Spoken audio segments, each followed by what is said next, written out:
માટે જે કે આપણે અગાઉ જોયેલું કે પ્રતિબળ બરાબર અચળાંક કે ગુણ્યા વિકૃતિ, આ જે કે છે અને કે જે છે એ અચળાંક છે, એને યંગનો સ્થિતિસ્થાપક અંક કહેવામાં આવે છે. અહીંયા આપણે જોઈ શકીએ છીએ સ્લાઇડમાં કે એલ લંબાઈનો એક સળિયો છે, એ સળિયા ઉપર બળ લગાવતા એકમ ક્ષેત્રફળમાં બળ એટલે પ્રતિબળ લગાવતા એનો ડેલ્ટા એલ જેટલી લંબાઈમાં વધારો થાય છે. અને આ વધારો અને મૂળ લંબાઈ એનો ગુણોત્તર લઈએ એટલે આપણને વિકૃતિ મળે છે. અને આ વિકૃતિ કેવી છે? રેખીય વિકૃતિ, પ્રતાન વિકૃતિ કે સંગત વિકૃતિ, કારણ કે રેખા ઉપર થાય છે માટે. તો આ માટે મળતો અંક જે છે એ યંગનો સ્થિતિસ્થાપક અંક, એ સ્થિતિસ્થાપક અંકનું નામ છે. યંગ નામના વૈજ્ઞાનિકે આ બતાવેલો છે, એટલે એને આપણે યંગનો સ્થિતિસ્થાપક અંક કહીએ છીએ. એ શોધવાની રીત આપણે બીજા પાર્ટમાં ડૉક્ટર જીવાણી સાહેબ સમજાવશે, એની જે એક્સપેરિમેન્ટલ મેથડ છે.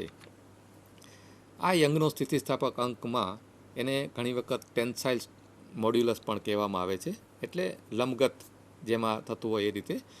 તો એ વાય બરાબર આપણે હુકના નિયમ પ્રમાણે જ પ્રતિબળ અથવા રેખીય વિકૃતિ અને રેખીય પ્રતિબળ અથવા રેખીય વિકૃતિ એનો ગુણોત્તર લઈએ તો વાય ઇઝ ઇક્વલ ટુ પ્રતિબળ ડિવાઇડેડ બાય રેખીય વિકૃતિ અથવા સંગત વિકૃતિ, and that is equal to F divided by A divided by dl over l, and that is F is nothing but the force applied.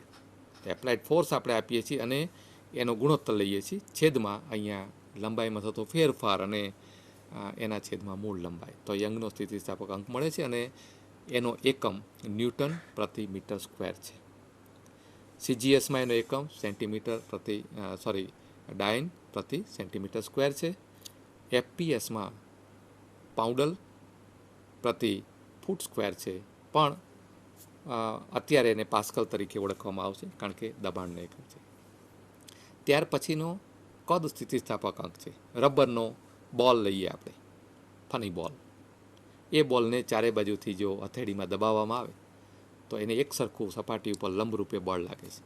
અહીંયા આકારમાં ફેરફાર થતો નથી, આકારની વિકૃતિ આવતી જ નથી, કદમાં ફેરફાર થાય છે, કદ ઘટે છે. રબરના ફુગાને ફૂલાવીએ તેનું કદ વધે છે.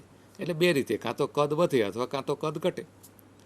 તો જો કદનો ફેરફાર થતો હોય તો એને આપણે સામાન્ય રીતે બલ્ક મોડ્યુલસ અથવા તો કદ સ્થિતિસ્થાપક અંક કહેવામાં આવે છે. આ કદ સ્થિતિસ્થાપક અંક એટલે ફરી પાછું કે એટલે કદ ઉપર લાગતું પ્રતિબળ છેદમાં કદની વિકૃતિ બરાબર F/A divided by dV/V. dV એ કદમાં પડતો ફેર છે અને F/A છે એને આપણે પ્રેશર, પાસ્કલના નિયમ પ્રમાણે પ્રેશર કહી શકાય. તો જો F/Aની જગ્યાએ આપણે પ્રેશર P મૂકીએ તો ફરી પાછો આપણો બલ્ક મોડ્યુલસ K બરાબર PV, P પ્રેશર છે, V કદ છે, ડિવાઇડેડ બાય કદમાં પડતો ફેરફાર. તો K જે છે એને કદ સ્થિતિસ્થાપક અંક કહેવામાં આવે છે અને તેને પણ ન્યૂટન પ્રતિ મીટર સ્ક્વેર, CGSમાં ડાયન પ્રતિ સેન્ટીમીટર સ્ક્વેર, FPSમાં પાઉન્ડલ પ્રતિ ફૂટ સ્ક્વેર અથવા પાસ્કલ કહેવામાં આવે છે. ત્યાર પછી દ્રઢતા અંક ત્રીજો પ્રકાર છે. હવે જો તાર ઉપર અથવા કોઈ પદાર્થ ઉપર જ્યારે વળ ચડાવવામાં આવે, તારને એક છેડેથી ફિક્સ કરીને બીજા છેડેથી એને વળ ચડાવવામાં આવે અને જો વળ ચડાવીએ ત્યારે એમાં અંશીય એટલે અંશાત્મક રીતે એમાં ફેરફાર થતો હોય છે. એમાં લંબાઈ કે કદમાં ફેરફાર થતો નથી, પણ આકારમાં ફેરફાર થાય છે. અને આકારનો ફેરફાર આપણે અહીંયા જોઈ શકીએ છીએ. એ જે ખૂણો છે એને આપણે ફાઈ જો કહીએ તો આપણે સરસ રીતે એને સમજી શકીએ. અહીં જોઈ શકાય છે આકૃતિમાં કે એક સમઘન છે અને સમઘનની નીચેની બાજુને ફિક્સ કરેલી છે અને ઉપરથી એને સ્પર્શીય રૂપે બળ આપવામાં આવે છે. સ્પર્શીય રૂપે બળ આપતા ઉપલી સપાટી ખસશે એટલે સ્લીપિંગ થાય છે. જેમ એક બુક ઉપર બીજી બુક ઉપર ત્રીજી બુક એમ રાખેલી હોય અને પહેલી બુકને ખસેડીએ તો બધી બુક છે ધીમે ધીમે કરતાં ત્રાંસી ખસી અને ઇન્ક્લાઇન પોઝિશનમાં આવે છે. નાની આકૃતિમાં આ વસ્તુ રેખાત્મક રીતે બતાવેલી છે, જેમાં જે પ્લેન ખસે છે, સમતલ ખસે છે, એને ફાઈ ખૂણાથી બતાવેલી છે. અને આ જે ફાઈ છે એ ખરેખર શું છે તો જો ટેન થીટાના સંદર્ભમાં લેવામાં આવે તો આપણે એને સરસ રીતે જેમ કે CC prime divided by CB એટલે ટેન થીટા અથવા ટેન ફાઈ, તો ટેન ફાઈ એટલો બધો નાનો હોય છે કે એને ફાઈ તરીકે લઈ શકાય. તો એને અહીંયા આપણે સરસ રીતે સમજી શકીએ. દળતાંક ઈટા બરાબર સ્પર્શીય પ્રતિબળ છેદમાં સ્પર્શીય વિકૃતિ અથવા આકાર વિકૃતિ that is equal to F upon A divided by phi. Phi છે કોણ છે, પરંતુ ટેન ફાઈ બરાબર DL અપોન L. આપણે જે હમણાં જોયું અગાઉની આકૃતિમાં ફરી પાછું જોઈ શકીએ છીએ આપણે કે CC પ્રાઇમ એ ઉપલી સપાટીને જે ખસેડીએ છીએ એના દ્વારા થતું સ્થાનાંતર છે, અને ઊભી જે લાઈન છે નોર્મલ એટલે લંબ CB, એ CBને આપણે જોઈ શકીએ છીએ. તો CB છે L છે અને CC પ્રાઇમ જે છે એને આપણે DL કહી શકીએ છીએ. તો અહીંયા એ વસ્તુ સમજાવેલી છે અને એને ઈટા કહી શકાય દળતાંકને. એ ખાસ કરીને ટોર્સનલ પેન્ડ્યુલમથી એટલે વર્ડલોલકથી એનાથી માપી શકાતું હોય છે. આને પણ ફરી પાછું ન્યૂટન પ્રતિ મીટર સ્ક્વેર એમ કેસમાં અથવા SI સિસ્ટમમાં CGSમાં ડાઇન પર સેન્ટીમીટર સ્ક્વેર અને FPSમાં પાઉન્ડલ પર ફૂટ સ્ક્વેર અને જનરલી એને પાસ્કલ તરીકે આપણે ઓળખતા હોઈએ છીએ. હવે જે ફેરફારો જોવા મળે છે સ્થિતિસ્થાપકને અસર કરે એવા, તો કઈ વસ્તુઓ એવી છે કે જે સ્થિતિસ્થાપકતા ઉપર અસર કરે? ખાસ કરી અને આપણે જોઈએ તો તાપમાન. તો તાપમાનને આપણે બે રીતે ફેરફાર કરી શકીએ. કાં તો પદાર્થ ઉપર તાપમાન મૂકવામાં આવે અથવા ધીમે ધીમે પદાર્થને ગરમ કરીએ અને પછી એને ધીમે ધીમે ઠંડો પાડીએ તો પણ એની સ્થિતિસ્થાપકતા વધે અથવા ઘટે છે. ઘણા પદાર્થો એવા છે કે એમાં વધારો થાય ને ઘણામાં ઘટાડો થાય છે, બરડ પડતું હોય છે એટલા માટે. અથવા એને જો પ્રેશર આપીએ તો પણ થાય, એનો જે વિકૃતિનો રેટ વધારીએ તો પણ થાય. એટલે આ રીતે એમાં ફેરફારો થતા હોય છે. પદાર્થને જો ટીપવામાં આવે, હેમરિંગ કરવામાં આવે અથવા તો એને વાળવામાં આવે, જેમ કે ઘડિયાળમાં બાલચક્ર હોય છે, સ્પ્રિંગ હોય છે, એ જે કમાન હોય છે એમાં જે ફેરફારો થાય એ ફેરફારો આપણે જોઈ શકીએ છીએ કે એની સ્થિતિસ્થાપકતા વધે છે સ્ટેનલેસ સ્ટીલ હોવા છતાંય. બરાબર છે. તો આ રીતે આપણે જોઈ શકીએ છીએ. અને વાળવાથી પણ સ્થિતિસ્થાપકતામાં ફેરફાર થાય છે. એમાં અશુદ્ધિ ઉમેરવાથી પણ એમાં ફેરફાર થાય છે, કારણ કે સ્થિતિસ્થાપકતા એની વધે છે અશુદ્ધિ ઉમેરવાથી. આ રીતે આપણે એનો અભ્યાસ કરી શકતા હોઈએ છીએ. તો અહીંયા આપણે સ્થિતિસ્થાપકતાનો પહેલો ભાગ જોયો. હવે મારા મિત્ર છે એ આગળ ઉપર આપણને બીજા પાર્ટમાં એ સમજાવશે. ડૉક્ટર AR જીવાણી, જે મારી સાથે VP એન્ડ RPTP સાયન્સ કોલેજમાં ફિઝિક્સ ડિપાર્ટમેન્ટમાં એસોસિએટ પ્રોફેસર તરીકે સેવા આપે છે. ડૉક્ટર જીવાણી સાહેબ.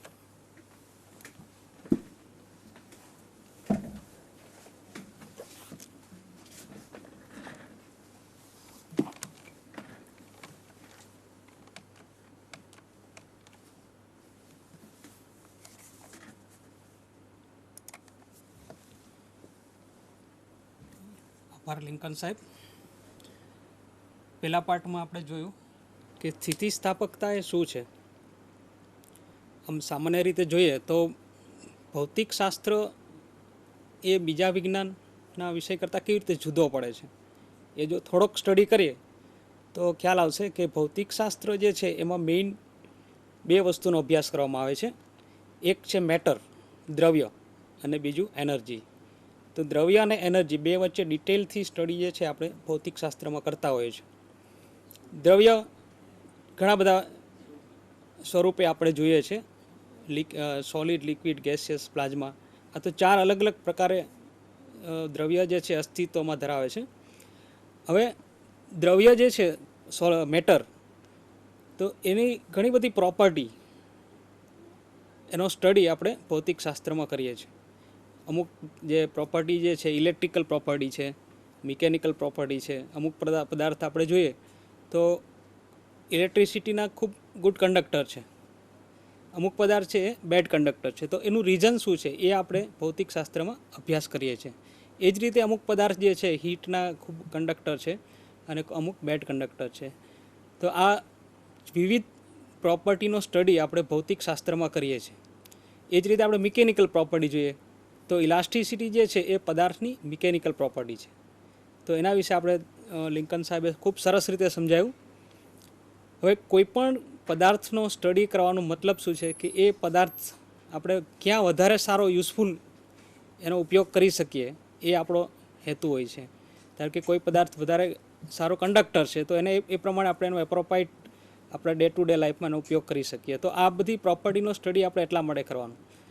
હવે આપણે જે પહેલા પાર્ટમાં જોયું એ કન્સેપ્ટ છે કે સ્થિતિસ્થાપકતા કોને કહેવાય. હવે જોઈએ આપણે સ્લાઇડ પર. ઓકે, સ્થિતિસ્થાપકતા જે છે એ ગુણધર્મ મોસ્ટ ઓફ ધી ઓબ્જેક્ટ જે છે એ એક્ઝિબિટ કરે છે. તો થોડા અથવા વધારે અંશે કોઈ પણ પદાર્થને દબાવીએ તો એ દબાય છે. All object are deformable. અને જ્યારે તમે એને બોર્ડ જે બહારનું બોર્ડ બાહ્ય બળ લગાવેલું છે એને આપણે જો દૂર કરીએ તો પદાર્થ જે છે એ પોતાની મૂળ સ્થિતિ પ્રાપ્ત કરવાનો પ્રયત્ન કરશે. તો આ ગુણધર્મ જે છે એને આપણે ઇલાસ્ટિસિટી કહીએ છીએ. એ જ રીતે એનાથી વિરુદ્ધમાં પ્લાસ્ટિસિટી છે. તો ઇલાસ્ટિસિટી અને પ્લાસ્ટિસિટી આ બે ગુણધર્મો પદાર્થ ધરાવે છે જેને આપણે mechanical property this is the one of the mechanical property. Okay, બીજી જોઈએ સાહેબે એ પણ સમજાવ્યું હુકનો નિયમ, stress is proportional to strain. Proportionality કોન્સ્ટન્ટને રિમૂવ કરવા માટે આપણે કોન્સ્ટન્ટ મૂકીએ છીએ જેને આપણે modulus of elasticity or coefficient of elasticity એવું નામ કહીએ છીએ. હવે અહીંયા આ જે લિનિયર રિલેશનશિપ છે એ અમુક સ્થિતિ સુધી જ એપ્લિકેબલ છે. તો જેને આપણે ઇલાસ્ટિક લિમિટ કહીએ છીએ. એટલે value of stress up to which stress and strain are proportional. તો એ જે સ્ટ્રેટ પાર્ટ છે ગ્રાફનો, સ્ટ્રેસ અને સ્ટ્રેનનો, એનો સ્લોપ એટલે મોડ્યુલસ ઓફ ઇલાસ્ટિસિટી. મોડ્યુલસ શબ્દ જે છે એનો અર્થ જનરલી અચળાંક એવો થાય છે. તો એને આપણે જે પ્રપોર્શનાલિટી કોન્સ્ટન્ટ છે એને આપણે modulus of elasticity or coefficient of elasticity એવા નામથી ઓળખીએ છીએ. તો એની ડેફિનેશન જે છે it is a ratio of stress to corresponding strain within the elastic limit. Okay, આગળના પાર્ટમાં જોયું કે 3 પ્રકારના મોડ્યુલસ ઓફ ઇલાસ્ટિસિટી છે. ઓકે, એ પહેલાં આપણે જોઈએ કે 3 પ્રકાર જે છે કોના ઉપર આધાર રાખે છે. તો it depend on 3 different type of stress and 3 different type of strain. તો પહેલાં જરા ઝડપથી જોઈએ કે સ્ટ્રેસ શું છે. તો આગળના સેશનમાં સમજાવ્યું એ પ્રમાણે it is define as force per unit area. Okay, basically there are 3 type of stress. Linear stress એ 3 પ્રકાર જે છે ને તો આપણે કેવી રીતે ફોર્સ એપ્લાય કરીએ છીએ. બાહ્ય બળ આપણે જ્યારે લગાવીએ ત્યારે જ પદાર્થ જે છે ડિફોર્મ થાય છે. તો બળ જે છે એ પદાર્થના લંબાઈને સમાંતર જો હોય તો એની અંદર લિનિયર સ્ટ્રેસ ડેવલપ થાય છે. વોલ્યુમેટ્રિક સ્ટ્રેન જે છે એમાં પણ ફોર્સ જે છે નોર્મલ અને યુનિફોર્મ છે. અને શિયર સ્ટ્રેસ જે છે એમાં ફોર્સ જે છે કોઈ પણ એક સાઈડને પેરેલલ છે. નીચેની સાઈડ ફિક્સ રાખી અને ઉપરની સાઈડ ફોર્સ આપીએ ત્યારે શિયર સ્ટ્રેસ બને છે. ઓકે, નેક્સ્ટ જોઈએ તો 3 type of strain corresponding to 3 type of stress. Okay, strain is measure of amount of deformation and it is a ratio of change in dimension of the body to the original dimension. So this is a definition of strain. Again there are 3 type of strain: linear strain, volumetric strain and shear strain. Picture દ્વારા સમજીએ કે first elastic constant જે છે bulk modulus એ કેવી રીતે સમજાવી શકાય. તો કોઈ પણ ક્યુબ એનો આપણે આડછેદ બતાવેલો છે. એ આડછેદની દરેક સાઈડમાં નોર્મલ અને યુનિફોર્મ ફોર્સ જો આપણે એપ્લાય કરીએ તો એ આપણને મળે છે bulk modulus. Okay, so it is related to change in volume and therefore bulk modulus is equal to volumetric stress divided by volumetric strain. Okay, volumetric stress is again force per unit area, પણ this force change the volume of the body. Okay, it is related to volume. Similarly, volumetric strain, so change in volume divided by original volume, that is volumetric strain. Second constant, modulus of rigidity. Okay, કઈ રીતે આપણે અહીં force apply કરીએ છીએ. જે upper side જે છે upper face એને પેરેલલ આપણે ફોર્સ લગાવીએ તો બોડીનો શેપ બદલાય છે. તો આ ટાઈપના ફોર્સથી નીચેની સાઈડ આપણે ફિક્સ રાખી ઉપરની સાઈડને ફોર્સ આપીએ છીએ તો બોડીનો શેપ બદલાય છે. તો એને શેપ સાથે રિલેટેડ જે મોડ્યુલસ છે અચળાંક એને આપણે મોડ્યુલસ ઓફ રિજિડિટી કહીએ છીએ. એની ડેફિનેશન પણ અહીંયા સ્ક્રીન ઉપર જોઈ શકો છો. Modulus of rigidity equal to shear stress divided by shear strain. Third, modulus of elasticity, that is Young modulus. Young modulus denoted by Y and it is equal to linear stress divided by linear strain. તો અહીંયા force આપણે કેવી રીતે લગાવ્યું છે કે બંને and ઉપર ફોર્સ જે છે લંબાઈને સમાંતર આપણે એપ્લાય કરીએ તો force per unit area that is linear stress અને લંબાઈમાં થતો વધારો એ ભાગ્યા ઓરિજિનલ લંબાઈ દેટ ઇઝ લિનિયર સ્ટ્રેઇન. તો આ રીતે 3 પ્રકારના અચળાંકો આપણે વ્યાખ્યાયિત કરી શકીએ. ઓકે, હવે આ એક કન્સેપ્ટ છે ફિઝિક્સમાં ઇલાસ્ટિસિટીની સાથે રિલેટેડ. આ એક કન્સેપ્ટ છે, પણ જ્યાં સુધી ભૌતિક શાસ્ત્રમાં એ કન્સેપ્ટને આપણે કોઈ એક્સપેરિમેન્ટ દ્વારા ઓબ્ઝર્વ ના કરીએ ત્યાં સુધી આપણો એક સંકલ્પ એ ક્લિયર નથી થતો. એટલે એના માટે લેબોરેટરીમાં આપણે અમુક એક્સપેરિમેન્ટ પરફોર્મ કરતા હોઈએ છીએ. ફિઝિક્સમાં પ્રયોગ કરીને આપણને જે નોલેજ મળે છે એ ખૂબ અદ્ભુત હોય છે. તો ઘણા બધા કન્સેપ્ટ આપણે પ્રયોગ કરીએ ત્યારે જ ક્લિયર થતા હોય છે. એટલા માટે આપણે ભૌતિક શાસ્ત્રની લેબમાં ઘણા બધા પ્રયોગ કરી અને એનો કન્સેપ્ટ જે છે એને રિલેટેડ વધારે ક્લિયર કરતા હોય છે. તો અહીંયા આપણે એ જોઈએ કે Young modulus, Y, bulk modulus અને મોડ્યુલસ ઓફ રિજિડિટી એ લેબોરેટરીમાં કેવી રીતે મેળવી શકાય, કેવી રીતે મેજર કરી શકાય, એના માટે કેવી પ્રયોગની રીત છે એ આપણે અહીંયા જોવાનું છે.